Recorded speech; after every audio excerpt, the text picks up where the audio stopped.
Artery के through लेते हैं। तो आर्टरी में जो सबसे टॉप मोस्ट में जिसको प्रायोरिटी देते हैं वो रेडियल साइट होती है। तो रेडियल से हम देते हैं, अगर रेडियल से आपको नहीं मिलता तो आप ब्रेकियल या फेमोरल भी ट्राई कर सकते हैं। तो जो एबीजी है वो एसिड और बेस का इम्बैलेंस देखने के काम आती है। तो इसमें हम सबसे पहले 4 पैरामीटर जो हम देखते हैं, उसमें एक पीएच आता है जिसको हम पोटेंशियल ऑफ हाइड्रोजन या पावर ऑफ हाइड्रोजन नाम से भी बोलते हैं। तो इसमें जो इसकी नॉर्मल वैल्यू है वो 7.35 टू 7.45 होती है। सेकेंडली इस पे हम देखते हैं पीसीओ2 जिसकी नॉर्मल वैल्यू है 35 टू 45। ये जो कंट्रोल इसको रेस्पिरेटरी सिस्टम हमारा वो कंट्रोल करता है। HCO3 जो है वो 22 टू 27 उसकी नॉर्मल वैल्यू, और तो जो किडनीज है वो इसको कंट्रोल करती है।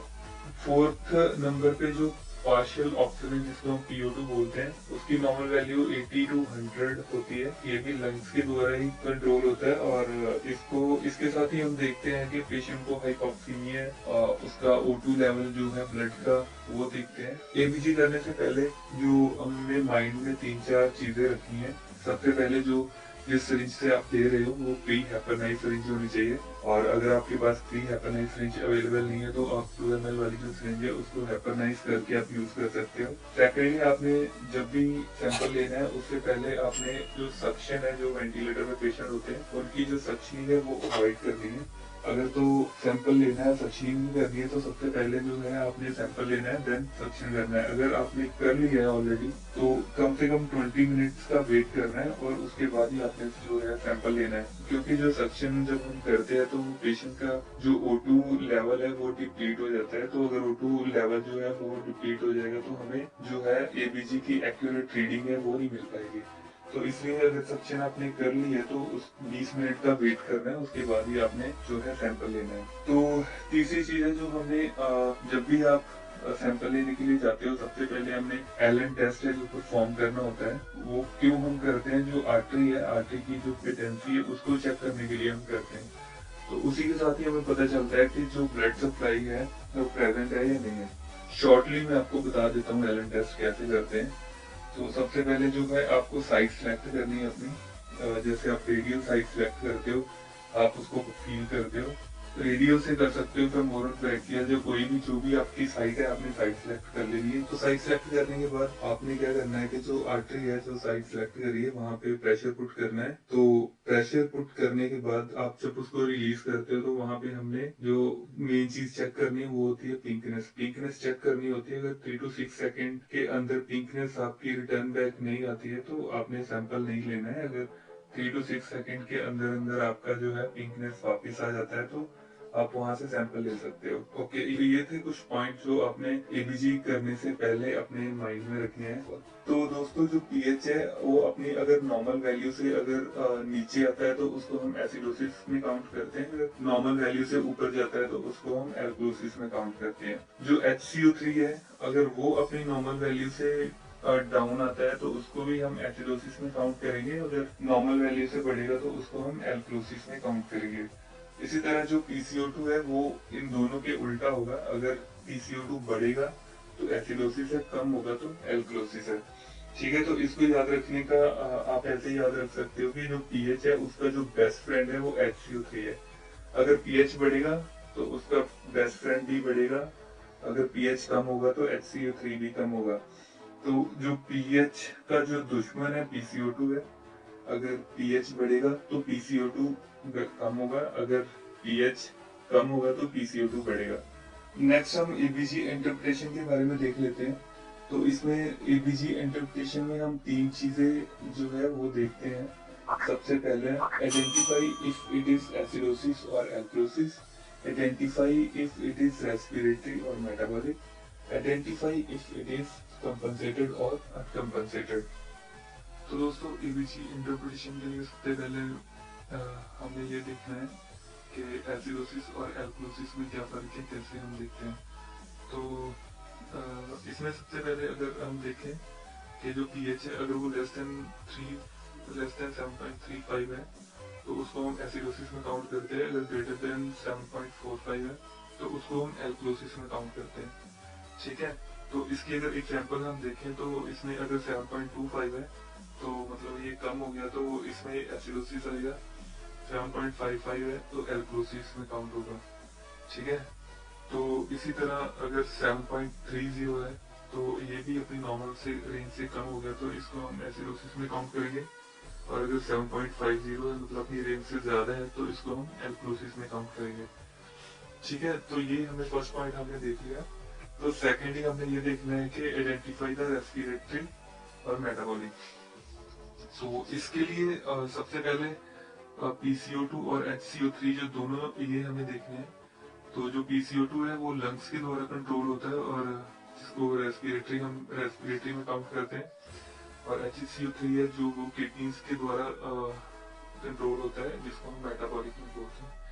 ठीक है, तो इसकी अगर हम एग्जांपल देखें तो 7.25 अगर हमारा फॉर एग्जांपल हम पीएच हमारा 7.25 है तो ये एसिडोसिस में है। PCO2 जो हमारा है 55 है तो ये बढ़ा हुआ है, ये रेस्पिरेटरी बढ़ा हुआ है। और HCO3 जो हमारा नॉर्मल है।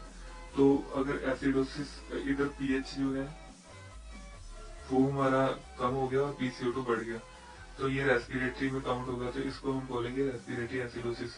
इसमें जो ब्लड है वो ज्यादा एसिडिक हो गया।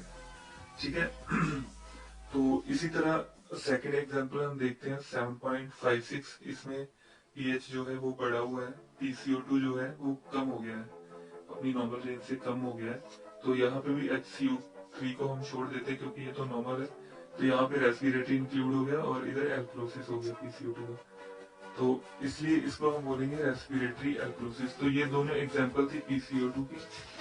ठीक है, नेक्स्ट अगर हम देखें, नेक्स्ट हम देखेंगे एग्जांपल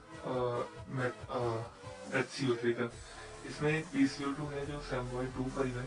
ठीक है, ये एसिडोसिस है मतलब कम हो गया है। तो PCO2 जो है वो हमारा नॉर्मल है, पीएच हमारा कम हो गया, PCO2 हमारा नॉर्मल है। और यहाँ पे जो HCO3 है वो भी हमारा कम हो गया है। तो इसको अभी हम छोड़ देंगे। तो ये HCO3 यहाँ पे जो है डीरेंज जो है तो ये हमारा आ जाएगा मेटाबॉलिक एसिडोसिस। ठीक है, ये मेटाबॉलिक इसमें ऐड हो गया और इधर से ये पीएच जो है कम हो गया तो एसिडोसिस में काउंट होगा। सेकेंड एग्जांपल अगर हम देखें पीएच जो है 7.50 है यहाँ पे तो ये बढ़ा हुआ है मतलब एल्क्लोसिस में है। PCO2 जो है वो हमारा नॉर्मल रेंज में है, इसको हम छोड़ देंगे। HCO3 जो हमारा वो बढ़ा हुआ है तो ये यहाँ पे भी हमारा जो है मेटाबॉलिक जो है वो ऐड हो गया तो ये भी आ जाएगा मेटाबॉलिक एल्क्लोसिस। ठीक है, ये हमारा था मेटाबॉलिक का। तो नेक्स्ट जो थर्ड वाला है कंपनसेशन। तो इसी में जो है मोस्टली जो स्टूडेंट है उनको यहाँ पे दिक्कत आती है कि सर हमें कंपनसेशन का नहीं पता चलता है कि कंपनसेशन कैसे हमें देखना है।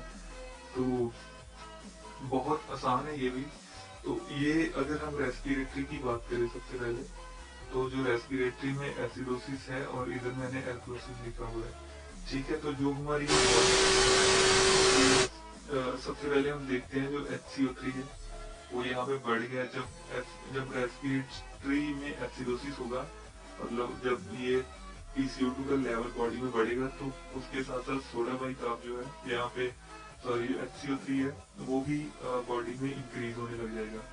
ठीक है, तो अगर ये एल्क्लोसिस होगा मतलब रेस्पिरेटरी इसमें जो PCO2 है जो कम होगा तो उसके साथ क्या होगा कि HCO3 जो है वो भी कम हो जाएगा। ये क्यों होता है? क्योंकि जो हमारी बॉडी है वो अपने आप ही वो बॉडी अपने आप ही जो अगर रेस्पिरेटरी का एसिडोसिस और एल्क्लोसिस होगा तो वहां पे हमारी बॉडी क्या करेगी, जो HCO3 है उसका अपने आप ही इंक्रीज और डिक्रीज करवाएगी। क्यों करवाएगी? क्योंकि उसने जो PCO2 है उसको न्यूट्रलाइज करने के लिए। ठीक है, हमारी बॉडी अपने आप ही न्यूट्रलाइज करवाने के लिए इसको ज्यादा कम कर सकती है। ठीक है, तो इसी तरह अगर हम मेटाबॉलिक का देखें तो यहाँ पे एसिडोसिस, मेटाबॉलिक एसिडोसिस और मेटाबॉलिक एल्क्लोसिस है। तो यहाँ पे भी जो PCO2 है वो अगर एसिडोसिस है तो PCO2 भी कम हो जाएगी बॉडी में क्योंकि उसने अपनी बॉडी में है जो न्यूट्रलाइज करके रखना है। ठीक है, तो यहाँ पे भी जैसे एल्क्लोसिस है वो HCO3 बढ़ा हुआ है तो उसके साथ में जो है PCO2 भी बढ़ गई है। क्यों बढ़ी है? क्योंकि HCO3 को न्यूट्रलाइज करने के लिए। तो इसी तरह अगर कंपनसेशन की बात करें तो कंपनसेशन में हम तीन चीजें पढ़ते हैं, अनकंपनसेशन, पार्शियल कंपनसेशन और फुली कंपनसेशन। तो अगर अनकंपनसेशन की बात करें इसमें क्या होता है, जो पीएच है वो हमारा अगर डिक्रीज हो गया है तो उसके साथ क्या होगा, PCO2 इंक्रीज हो जाएगा। तो PCO2 अगर इंक्रीज हो गया या डिक्रीज हो गया तो यहाँ पे जो HCO3 वो तो नॉर्मल है, मतलब जो HCO3 है वो हमारा बिल्कुल भी एफर्ट नहीं लगा रहा है इसको न्यूट्रलाइज करने के लिए, तो इसलिए हम इसको अनकम्पनसेटेड रेस्पिरेटरी एसिडोसिस बोलेंगे। ठीक है, तो यहाँ पे है पार्शियली कंपनसेटेड, यहाँ पे हमारा जो पीएच है वो डिक्रीज हुआ है, PCO2 हमारा है वो इंक्रीज हुआ है, इसके साथ जो HCO3 है वो भी इंक्रीज हो गया। मतलब ये इसको, क्योंकि अगर यहाँ पे ये नॉर्मल है तो इसलिए अनकम्पनसेटेड था क्योंकि इसके बिल्कुल एफर्ट नहीं थे। यहाँ पे ये इंक्रीज हुआ है, क्यों हुआ है, इसको न्यूट्रलाइज करने के लिए, तो इसलिए। लेकिन अभी तक पीएच जो हुआ है वो डिक्रीज ही है, पीएच नॉर्मल नहीं हुआ है, इसलिए हम इसको पार्शियल कंपनसेटेड रेस्पिरेटरी एसिडोसिस बोलेंगे। तो अगर हमारा पीएच जो नॉर्मल हो गया है, हमारा PCO2 इंक्रीज है और HCO3 भी इंक्रीज है, तो यहाँ पे जो है फुली कंपनसेटेड है, मतलब यहाँ पे PCO2 बढ़ा हुआ था तो HCO3 भी बढ़ गया, तो इसके साथ क्या हो गया, ये दोनों न्यूट्रलाइज हो गए और पीएच जो है हमारा वो नॉर्मल रेंज में आ गया, तो इसलिए हम इसको फुली कंपनसेटेड बोलते हैं। ठीक है, ये इतना इतना बस कंपनसेटेड का यही सीन है और इसके ज्यादा कुछ भी नहीं है।